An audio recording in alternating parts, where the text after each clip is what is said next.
i serca milionów fanów coverami światowych hitów wykonywanymi na wiolonczelach.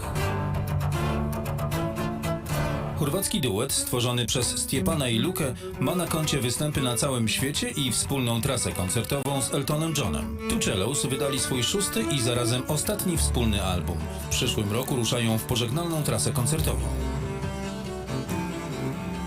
Wasza historia jest bardzo ciekawa. Obaj macie rodziców muzyków, co bez wątpienia miało na was wpływ.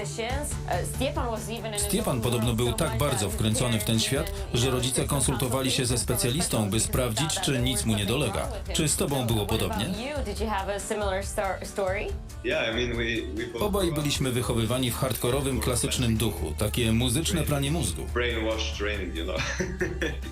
Albo nadajesz się do tego, albo nie. Tak to działa. Zanim dorośliśmy do nastoletniego wieku, już mieliśmy obsesję na punkcie muzyki. Zresztą, żeby odnieść sukces, trzeba mieć obsesję. W naszym przypadku to się sprawdziło. I wciąż muzyka jest naszą obsesją. To w pewnym sensie zabawne, bo właśnie ta obsesja doprowadziła was do bycia rywalami. Aż w końcu połączyliście siły. Tak, rywale czasami powinni tak zrobić, by stworzyć coś wyjątkowego, coś nowego. Życie jest bardzo nieprzewidywalne, ale nasza rywalizacja była zawsze zdrowa.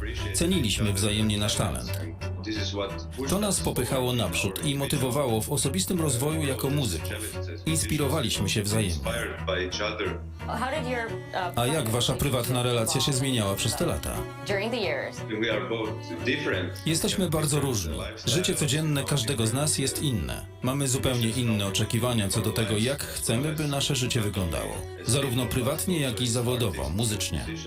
To też jedna z przyczyn tego, że to jest nasz ostatni album i ostatnia trasa.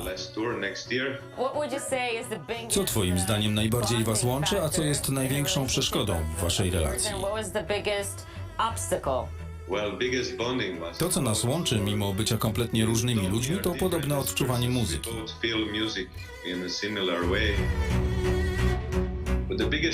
A przeszkoda?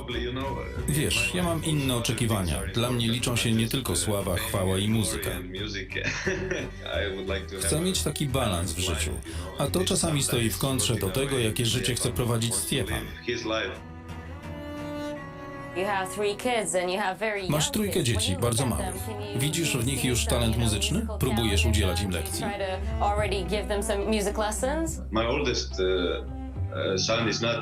Mój najstarszy syn nie ma nawet 4 lat, więc to trochę wcześnie. Na pewno ma talent. Widzę, że potrafi śpiewać, trafiać w dźwięki. Ma dobrą pamięć muzyczną, ale 4 lata to za mało. Sam miałem 5 lat, gdy zacząłem grać. Ma jeszcze czas. Oczywiście będę wspierał swoje dzieci i je prowadził, ale nie można ich zmuszać. Gdyby nie było muzyki i wiolonczeli, czy jest coś innego, czym byłbyś zainteresowany? Muzyka jest ze mną w zasadzie od momentu, gdy byłem jeszcze w brzuchu mamy. Więc trudno powiedzieć, ale myślę, że byłby to sport. Bycie w ruchu daje mi przyjemność, sprawia, że jestem szczęśliwy. Dziękuję bardzo za rozmowę. To była przyjemność. Mam nadzieję, że zobaczymy się w przyszłym roku w Polsce. Czego ci życzyć? Zdrowia i powodzenia. W takim razie dużo zdrowia, uściski dla rodziny, udanej trasy i niech się spełnią wszystkie marzenia. Amazing tour and make all of your wishes come true. Dziękuję. Same to you.